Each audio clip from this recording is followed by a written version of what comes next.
Hi everyone, it's B-Unique here, and today we're going to take a deep dive into this Pokemon Scarlet and Violet trailer that just dropped June 1st. To me, Pokemon Arceus felt like it was always setting the scene for the next game, and boy does this game look really exciting. I'm a sucker for thematic details, and this new gen absolutely knocks them out of the park. Without further ado, let's get into the analysis. One of the first new details are these gas station kiosk looking things. At first I thought they were some weird tie-in to Pokemon Go as Pokespots, but they actually appear to be the overworld's Pokemon Center and Mart. If you notice, there are three colors on these gas stations. Blue standing for the Pokemon Mart, red standing for the Pokemon Center, and green likely for the character clothing customization. While it can be speculated that the green is the online function as has been the case for previous Pokemon Centers, you'll see in a bit why I don't believe this is the case. One more thing to note is that these stations are out in the wild, which has never really been done before in other games with the exception of the Mount Moon and Rock Tunnel from Gen 1. For me, this is a really nice attention to detail and shows the intentionality behind the game. Next, we see the gateway to the professor's lab/school, which has the emblem for the corresponding Pokemon games. The Scarlet one is an orange or grapefruit, and the Violet one is a bundle of grapes.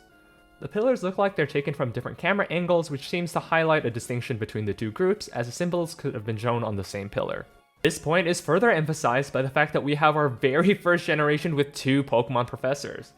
The Pokemon Scarlet professor is Mommy Professor Sada and has a cave woman-esque appearance, while Pokemon Violet gets Tron Legacy Giga Chad Professor Turo. I love these new designs. They're super yassified, but honestly, I'm here for it. The etymology for Professor Sada stems from pasada, which is Spanish for past, and for Professor Turo, the etymology is from futuro, which means future.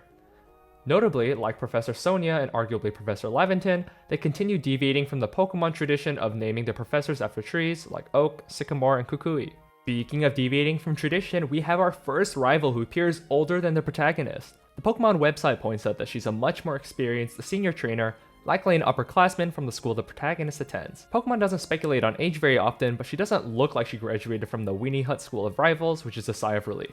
Looking at you, How. She's also the first solo rival who is female regardless of the gender chosen for the protagonist. Her design is fantastic with her shooting sleeve, and strands of her hair are likely green because it's in the middle of the color spectrum, Scarlet and Violet. Other people have speculated that because she has red, blue, and green in her design that she's gonna actually have all three starters, but maybe it's just because grass is green, I don't know. It's up to interpretation for sure.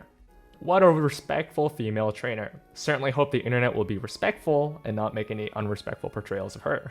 In her first fight with the protagonist, she sends out the first glimpse we have at new Pokemon. This Pikachu clone is Pawmi, who, like its progenitor, is mono-electric type. Personally, I can't say it's my favorite, but it kinda looks like Beta Gorochu, so maybe we'll see Nintendo revisiting that theme. The website states, in addition to the electrical sacs in its cheeks, Pawmi has electricity discharging organs on its forepaws. It generates electricity by rubbing its cheeks, then it shocks its opponent by touching them with the pads on its forepaws. Not only is the fur that covers its body good insulation against the cold, but it also serves the purpose of storing electricity. When it feels uneasy, this cautious Pokemon will begin rubbing its cheeks, preparing itself to discharge an electric shock. Later in the trailer, we get a nice nod to an NPC who says, "The power of science is amazing."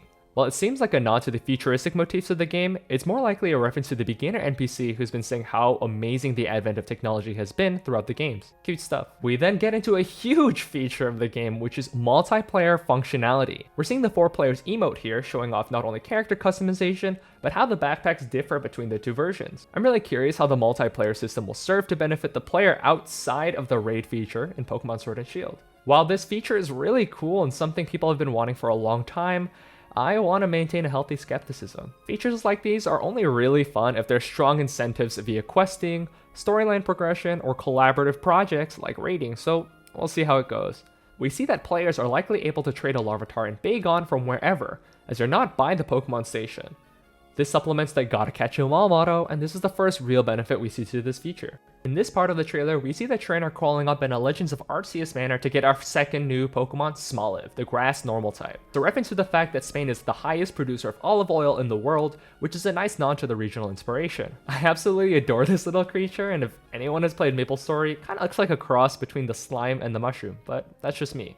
The website notes that the oil that comes out of its head has a very strong bitter taste, not suitable for consumption. When startled or attacked, Smallet will shoot this oil out, slowing its opponent down. It will then seize that moment to run away. In the fruit of its head, Smallet stores oil made from nutrients it gathers via photosynthesis. As a result, it can go for a week without eating or drinking, prefers dry and sunny climates, and it spends its days sunbathing. If you get one thing away from this video, it has to be Smallet supremacy. However, Smallet has huge competition for cutest in the gen, as the trailer shows Lechonk, the mono normal type Pokemon. I originally thought this was a meme with Le and Chonky, but it's actually Lechon, which means pig, and Chonky. The website states that Lechonk uses its sense of smell to find and eat only the most fragrant wild grasses and the richest berries. As a result of its dining habits, it has come to radiate an aroma resembling herbs that bugged Pokemon dislike. If attacked by an opponent and startled, it will charge forward in a panic. It may appear fat at first glance, but in reality, the Pokemon's body is mostly muscle, built by constantly walking around in search of food. Last but certainly not least, we get a look at the box art legendaries Miraidon and Koraidon. Now, these are some pretty cool designs. It's been a long time since I've been excited looking at the legends Pokemon has come out with. If the past and future theme hasn't been hammered down enough, the etymology for these Pokemon stems from the Japanese words Mirai, meaning future, and Korai, meaning past or old traditions. In addition, it's likely that these two are going to be dragon types with their lizard-like qualities, and their suffix being Don, which is often used in Japanese to symbolize dragons like Charizard, which Japanese name is Lizardon. It's not exactly confirmed, but I'm pretty sure that Koraidon is going to be another dragon fighting type, while Miraidon is going to be an electric dragon type. These designs are pretty equivalent to the Professor Sada and Turo, meaning that depending on the game version you choose, you'll likely get a heavier emphasis of the past or present theme respectively. Something else to point out is that they both have wheels on their chest. Koraidon has a wheel on its chest and rear, while Miraidon has the turbines in the back to replace a wheel for a more futuristic aesthetic. Their names are also puns of the phrase ride on, which really puts the nail in the coffin on this whole Pokemon 5D's aesthetic. Maybe they'll do a whole little shtick about riding these two as motorcycles throughout the overworld and through a physical passage of time. I don't know, maybe I've been taking too many English classes and I'm overanalyzing things. However, with the Pokemon Center looking like outdoor gas stations, I see it. Well, that's all for now. If I missed anything, please let me know in the comment section below and tell me what you think. I'm super excited by the look of these games and I hope you are too. Have a good day everyone, and as always, be happy.